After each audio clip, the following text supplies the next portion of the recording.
നമുക്ക് ആദർശിന്റെ നയനയുടെ നാളത്തെ നല്ലൊരു വിശേഷം കേട്ടാലോ?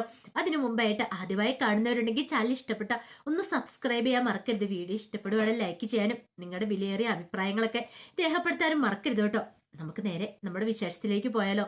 അങ്ങനെ നാളത്തെ വിശേഷത്തില് മൂർത്തി മുത്തശ്ശന് ആ സത്യങ്ങളൊക്കെ തിരിച്ചറിയുവാണ്. ഇത്രയും കാലം അനാമിക ചെയ്ത ചതിയും കാര്യങ്ങളൊക്കെ അങ്ങനെ പുറത്തു വരുവാണ്. ചക്കിന് വെച്ചത് കൊക്കിന് കൊണ്ടുവന്നൊരു അവസ്ഥയായി പോവാണ് അനാമികയ്ക്ക്. അനാമിക സ്വപ്നത്തിൽ പോലും പ്രതീക്ഷിക്കാത്ത കാര്യങ്ങളാണ് പിന്നെ സംഭവിക്കുന്നത്. അനാമികയുടെ വേണുവിന്റെയും രേവതിയുടെയും ഒക്കെ വിചാരം തങ്ങൾ പറയുന്ന വെള്ളം തൊടാതെ അങ്ങോട്ട് വിഴുങ്ങും മൂർത്തി മുത്തശ്ശൻ എന്നൊക്കെ കരുതിയിരുന്നാണ്. പക്ഷെ അവർക്കിട്ട് തന്നെ തിരിച്ച് നല്ല പണി തന്നെ കിട്ടുവാണ്. അപ്പൊ അതിന്റെ കുറച്ച് നല്ല നല്ല വിശേഷങ്ങളൊക്കെയാണ് നാളെ നമ്മൾ കാണാനായിട്ട് പോകുന്നത്. ഇന്ന് നമ്മൾ കണ്ടു അവസാനം അനാമികയുടെ വീട്ടിൽ വന്ന് അനാമികനെ രേവതിനെ വേണുവിനെ ഒക്കെ വലിച്ചു കയറി ഭിത്തിയിൽ ഒട്ടിക്കുവാണ് നന്ദു. ഇനി മേലാല് ഇതുപോലെ അടവ് അഭ്യാസങ്ങളുമായിട്ട് ഇറങ്ങിയാണ്ടല്ലോ നിന്നെയൊന്നും വെറുതെ വെച്ചേക്കല്ലെന്ന് പറയാണ്. നന്ദുവിന് ഒട്ടും സഹിച്ചില്ല. താനും അനിയും തമ്മിലുള്ള ആ വീഡിയോസ് ഒക്കെ എടുത്തൊക്കെ. അപ്പൊ അതിന്റെ പേരിൽ അവളായിട്ട് വലിച്ചു കീറിയിട്ട് പറഞ്ഞു, ഇനി ഒരു കാര്യം ഞാൻ പറഞ്ഞേക്കാം, ഇതുപോലത്തെ പരിപാടിയായിട്ട് എന്റെ പിന്നാലെ വന്നാണ്ടല്ലോ നീയൊക്കെ ഇത്രയും കാലം ഉണ്ടാക്കി വെച്ച ആ ഒരു ഇതുണ്ടല്ലോ, എന്തൊക്കെ ചതികളിലൂടെയാ നിങ്ങൾ അനന്തപുരിയിലേക്ക് കയറി വന്നേന്ന് അതൊക്കെ ഞാൻ അങ്ങോട്ട് പുറത്തു പറയുമെന്ന് പറയണേ. പിന്നെ നിനക്ക് അനന്തപുരിയിലേക്ക് കാലെടുത്ത് വെക്കാൻ പോലും പറ്റില്ല എന്ന് പറയണേ.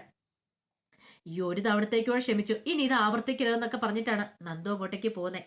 പക്ഷെ നന്ദു അങ്ങോട്ട് വെല്ലുവിളിച്ചിട്ട് പോയി കഴിഞ്ഞപ്പോ രേവതിക്ക് വേണുവിന് ഒട്ടും അങ്ങോട്ട് സഹിച്ചില്ല. പോരാത്തന് അനാമികയുടെ കവിളത്ത് 5 വിരലും ഇങ്ങനെ പതിഞ്ഞു കിടക്കുവാണ്. അവളുടെ കവിളൊക്കെ ഇങ്ങനെ ചുമന്നു കൊടുത്ത് കിടക്കുവാണ്.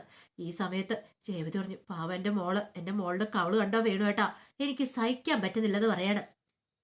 വേണു പറഞ്ഞു, ഇതിന് നമുക്ക് തിരിച്ചടി കൊടുക്കണമെന്ന് പറയണം, ഇതങ്ങനെ വെറുതെ വിട്ടിട്ട് കാര്യമില്ല എന്ന് പറയണം. പിന്നീട് അനാമികയോട് പറഞ്ഞു, നീ ഒരു കാര്യം ചെയ്യുമ്പോളെ, നീ നിന്റെ അമ്മായിമ്മേനെ അങ്ങോട്ട് വിളിക്കാൻ പറയണം. എന്നിട്ടോ ഞാൻ പറയുന്ന പോലെ അങ്ങോട്ട് പറഞ്ഞാൽ മതി എന്ന് പറയണം. നിന്റെ അമ്മായിമ്മേനെ വിളിച്ച് കാര്യങ്ങളൊക്കെ അങ്ങോട്ട് പറ, ബാക്കിയൊക്കെ അവർ ചെയ്തോളൂ എന്ന് പറയണം. പിന്നെ അനാമിക എന്ത് ചെയ്യുവാണ്, ജാനകിയെ വിളിക്കുവാണ്. ജാനകിയെ വിളിച്ചിട്ട് ജാനകിയോട് പറഞ്ഞു, അമ്മേ ഒരു കാര്യം ഞാൻ പറയാം, ഇങ്ങനെയാണെങ്കിൽ ഞാൻ ഇനി അങ്ങോട്ടേക്ക് ഇല്ലാന്ന് പറയണം. അതെന്താ മോളെ അങ്ങനെ പറഞ്ഞേ? ഞാനെന്തിനാ അങ്ങോട്ടേക്ക് വരുന്നേ, എനിക്ക് അവിടെ വല്ല വിലയുണ്ടോന്നൊക്കെ ചോദിക്കുകയാണ്. മോള് കാര്യം എന്താ വെച്ചാ പറ. ഇപ്പൊ തന്നെയാണെങ്കിലും ആ നന്ദു എന്ന് പറയുന്നവൾ ഇവിടെ വന്നിട്ടുണ്ടായിരുന്നു. അവൾക്ക് അഹങ്കാരമാ. കാരണം മറ്റൊന്നുമല്ല, അനി അവളും തമ്മിലുള്ള വീഡിയോസ് ഒക്കെ പിടിച്ചെന്നും പറഞ്ഞുകൊണ്ട് അവൾ എന്നെ വന്ന് കർണത്തൊക്കെ തല്ലിയിട്ടാ പോയിരിക്കുന്നത്. ഈ വീട്ടിൽ വന്ന് എന്നെയും എന്റെ അച്ഛനും അമ്മയൊക്കെ വെല്ലുവിളിച്ചു അമ്മയെന്നൊക്കെ പറയാണ്. ഇത് കേട്ട് കഴിഞ്ഞപ്പോ ജാനകിക്ക് സഹിച്ചില്ല. അവൾ അങ്ങനെയൊക്കെ ചെയ്തോന്ന് ചോദിക്കാം.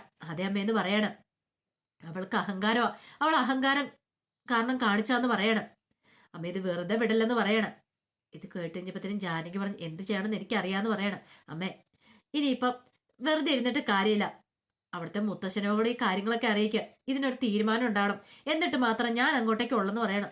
ഇത് കേട്ട് കഴിഞ്ഞപ്പം ജാനകിയോട്, അയ്യോ മോളെ അങ്ങനൊന്നും പറയരുത്, നീ ഇങ്ങോട്ടേക്ക് വരണമെന്ന് പറയാം. ഞാൻ എന്തിനാ അമ്മ അങ്ങോട്ടേക്ക് വരുന്നേ?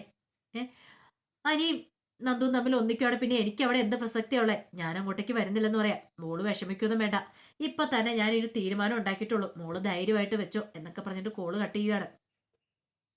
പിന്നീട് അനാമിക നേരെ വീണ്ടും രേവതിയുടെ അടുത്ത് നിന്നിട്ട് പറഞ്ഞു, ഇനിയിപ്പം നമ്മൾ ഉദ്ദേശിക്കുന്ന പോലെയൊക്കെ തന്നെ കാര്യങ്ങൾ മുന്നോട്ട് പോകും, കാര്യങ്ങൾ ഒന്നുകൂടെ ഒന്ന് ഉഷാറാകുമെന്ന് പറയാം. എന്താ മോളെ?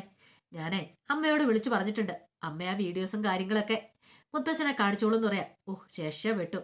അല്ല വല്ല പ്രശ്നം ഉണ്ടാകുമോ മോളെ എന്ന് രേവതി ചോദിക്കുകയാണ്. അങ്ങേർക്കെന്തോ അസുഖങ്ങളും കാര്യങ്ങളൊക്കെ ഉണ്ടായതല്ലേ? എന്റെ അമ്മേ, ഇനി ഇതിന്റെ പേരിൽ അങ്ങേർക്ക് അറ്റാക്ക് വന്ന് അങ്ങേര് ചത്താലും എനിക്കൊന്നുമില്ല.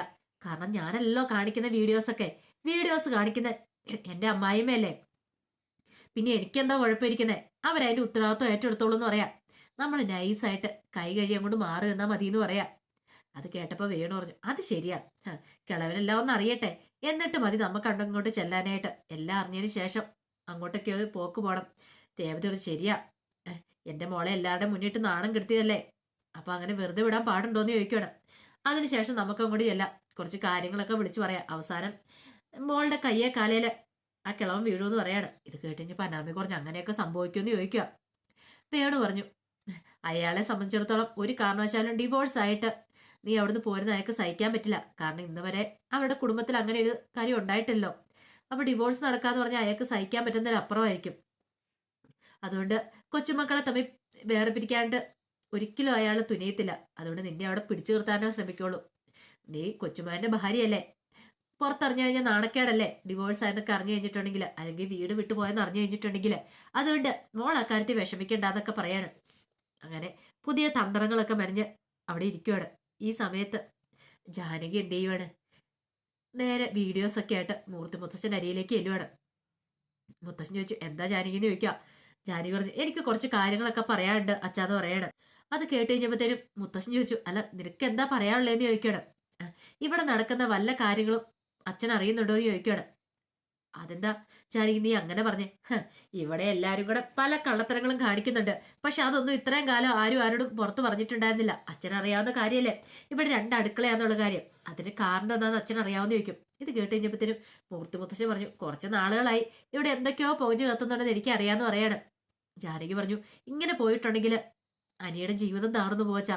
എനിക്ക് അച്ഛനോടല്ലാതെ വേറെ ആരോടും പോയി പറയാൻ പറ്റില്ല. ഇത് കേട്ട് കഴിഞ്ഞപ്പം മുത്തശ്ശൻ പറഞ്ഞു, അതൊക്കെ നിന്റെ തോന്നലാന്ന് പറയണ. തോന്നലൊന്നും അല്ല അച്ഛാ. അച്ഛൻ ഈ വീഡിയോ ഒന്ന് കണ്ടിട്ട് പറ, ഞാൻ പറഞ്ഞ സത്യമാണോ കള്ളത്തരമാണോ എന്ന്. എല്ലാരും ഇവിടെ അനാമികമോളെ കുറ്റപ്പെടുത്തുന്നുണ്ട്.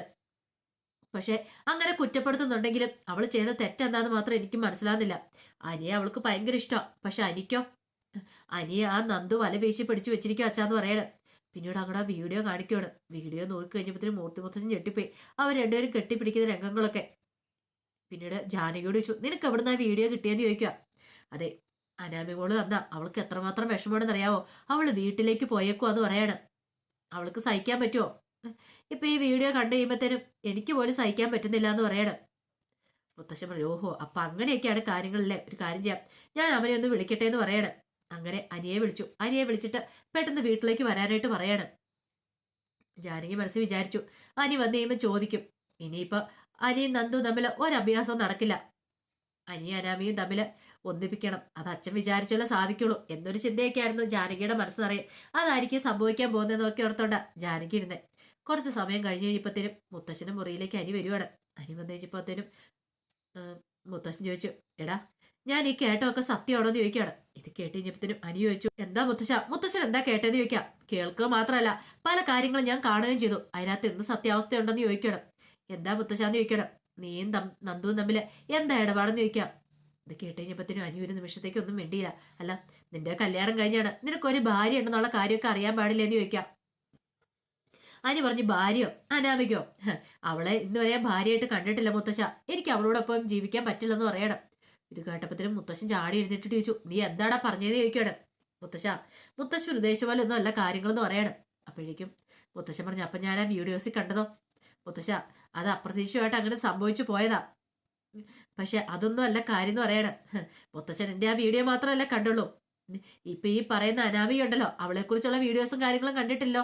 മുത്തശ്ശൻ ഒരു കാര്യം ചെയ്യും, അതാദ്യം കാണാൻ പറഞ്ഞിട്ട് എന്ത് ചെയ്യാണ്, അനി അതും കൊടുത്ത് കാണിക്കുകയാണ്. അനാമിക വേറൊരുത്തിന്റെ മടിയിൽ കിടക്കുന്നത്. ഇത് കണ്ടു കഴിഞ്ഞപ്പോഴത്തേനും മുത്തശ്ശനെ കണ്ടു തള്ളിപ്പോയി. കാരണം മുത്തശ്ശൻ അത് ഒരിക്കലും പ്രതീക്ഷിച്ച കാര്യമായിരുന്നില്ല ഇങ്ങനെ ഒരു ട്വിസ്റ്റ് എന്ന് പറഞ്ഞാല്. നന്ദു അനിയും തമ്മിൽ കെട്ടിപ്പിടിച്ചോട്ടാണെങ്കിൽ അതിനേക്കാളും മാരക വേർഷനാണ് അനാമിക അവളുടെ കാമകനോട് കാണിക്കുന്നത്. പിന്നീട് അരി പറഞ്ഞു, ഇങ്ങനെയുള്ള ഒരുത്തിനെ ഞാൻ എന്റെ കൂടെ വെച്ചോണ്ട് കൊടുക്കുന്നതാണോ മുത്തശ്ശൻ പറയണെന്ന് ചോദിക്കാം. ഇത് കേട്ടപ്പോ മുത്തശ്ശൻ പറഞ്ഞു, എന്നിട്ട് ഇത്രയും കാലമായിട്ട് നീ എന്താടാ എന്നും പറയാറുന്നേന്ന് ചോദിക്കുകയാണ്. മുത്തശ്ശന് വയ്യായികയാണല്ലോ, പറയണ്ടെന്നൊക്കെ ഇവിടെ വല്യമ്മ എല്ലാവരും പറഞ്ഞുകൊണ്ട് മാത്രം ഞാനിതൊക്കെ മറച്ചു വെച്ചെന്ന് പറയണം. അത് മാത്രമല്ല ഇവിടുത്തെ പല സംഭവങ്ങളും ആരും പുറത്തു പറഞ്ഞിട്ടില്ലെന്ന് പറയണം. പല സംഭവങ്ങളും അതെന്താടാ? അത് പിന്നെ വേറൊന്നുമല്ല, വല്യമ്മയുടെ കരള് പോയത് എങ്ങനെയാണെന്നറിയാവോ? അനാമിക കലക്കി വെച്ച പാല് കുടിച്ചിട്ടാന്ന് പറയണം. അനാമിക കലക്കി വെച്ചോ? അതെ, അനാമിക നവിയടുത്തിടെ വയറ്റി വളർന്ന കുഞ്ഞിനെ ഇല്ലാതാക്കാൻ വേണ്ടി ചെയ്ത പണിയാ. പക്ഷെ ആ പാലെടുത്ത് കുടിച്ചത് വല്യമ്മയാണ്. അങ്ങനെയാണ് വല്യമ്മയ്ക്ക് കരള് പോയെന്ന് പറയണം. അത് മാത്രമല്ല വേറെ പല ക്രൂരതകളും അവൾ ചെയ്തിട്ടുണ്ടെന്ന് പറയണം. ഇത് കേട്ട് മുത്തശ്ശന് സഹിക്കാൻ പറ്റുന്നതിൽ അപ്പുറമായിരുന്നു. സത്യമാണ്ടാ നീ പറയണെന്ന് ചോദിക്കും. വല്യമ്മയോട് ചോദിച്ചു നോക്ക്, അല്ലെങ്കിൽ നയനടുത്തിയോട് ചോദിച്ചു നോക്ക്. നയനടുത്ത് കള്ളത്തരം പറയില്ലല്ലോ, അപ്പൊ അറിയാം അതിന്റെ സത്യാവസ്ഥ എന്താന്ന്. ഇവിടെ ഞങ്ങൾക്കൊക്കെ അറിയാവുന്ന കാര്യമാണെന്ന് പറയണം. അങ്ങനെയുള്ള ഒരുത്തിനു കൂടെ എനിക്ക് ജീവിക്കാൻ ബുദ്ധിമുട്ടുണ്ട് മുത്തശ്ശ. എനിക്ക് എന്താണല്ലോ അവളെ ഭാര്യയായിട്ട് സ്വീകരിക്കാൻ പറ്റില്ല. ഇനിയിപ്പം നന്ദു എന്റെ ജീവിതത്തിലേക്ക് വന്നില്ലേലും ശരി, എനിക്ക് അനാമിയെ ഭാര്യയായിട്ട് കാണാൻ പറ്റില്ല എന്ന് തീർത്തു പറയണം. മുത്തശ്ശന്റെ ഞെട്ടിത്തിരിപ്പ് വേറെ ഒന്നും ഓർത്തായിരുന്നില്ല. കാരണം ഇത്രയും വലിയ കള്ളത്തരങ്ങളും ചതികളും ചെയ്ത് ഒരുത്തിയാണോ ഈ വീട്ടിൽ കയറി കൂടിയത്. പിന്നീട് അനി പറഞ്ഞു, അത് മാത്രമല്ല വേറെ പല ചതികളും ഇവിടെ നടന്നിട്ടുണ്ട്. ആ നെക്ലേസിന്റെ കാര്യങ്ങളും എല്ലാം കൂടെ പറയണം. എല്ലാം കേട്ട് മുത്തശ്ശന്റെ ചെവി അടിച്ചു പോയി. ഇത്രയൊന്നും പ്രതീക്ഷിച്ചില്ല, ഇത്രയും വലിയ പ്രശ്നങ്ങൾ ഇവിടെ ഉണ്ടായായിരുന്നോ എന്നൊക്കെ മുത്തശ്ശൻ വിചാരിക്കുകയാണ്. അന്നാ രണ്ടിലൊന്ന് അറിഞ്ഞിട്ട് തന്നെ ബാക്കി കാര്യം എന്ന് മുത്തശ്ശൻ തീരുമാനിക്കുക. അങ്ങനെ അവസാനം അനാമിക്കിട്ടൊക്കെ ചക്കിന് വെച്ചത് കൊക്കിന് ഉള്ളതൊരു അവസ്ഥയിലേക്ക് കാര്യങ്ങൾ പോവാണ്. ഇനിയിപ്പോൾ അനാമിക വലിയ ആളും കളിച്ച് അനന്തപുരിയിലേക്ക് വരും. പക്ഷെ വന്ന വഴി തന്നെ കണ്ടം വഴി ഓടേണ്ട വരും അനാമയ്ക്കും വേണുവിനും ദേവതയ്ക്കും ഒക്കെ. അപ്പൊ അതിന്റെ വിശേഷങ്ങളൊക്കെ നമുക്ക് എല്ലാവർക്കും കാത്തിരിക്കാം കേട്ടോ. ഒരിക്കൽ കൂടി എല്ലാവർക്കും ശുഭരാത്രി നേർന്നുകൊണ്ട് നിർത്തുന്നു.